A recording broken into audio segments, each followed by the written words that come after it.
Vous avez été rachetés de votre vaine conduite, non par des choses corruptibles, de l'argent ou de l'or, mais par le sang précieux de Christ. 1 Pierre 1, 18, 19.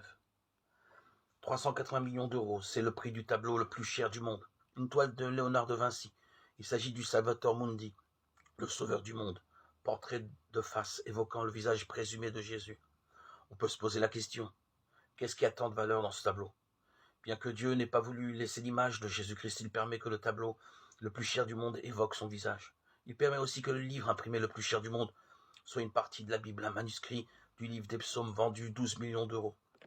La Bible est aussi le livre le plus répandu dans le monde. Quel contraste avec le prix auquel Jésus a été estimé durant sa vie. Pour 30 pièces d'argent, une somme dérisoire, le prix d'un esclave ou le salaire mensuel d'un ouvrier agricole de l'époque, il était traduit et vendu à son ennemi, qui l'ont mis à mort. À l'époque, on n'a pas donné cher de sa vie. Traduit en justice et trahi, vendu.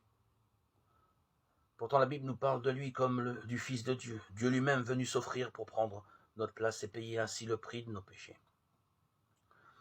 On peut imaginer un don d'une plus grande valeur.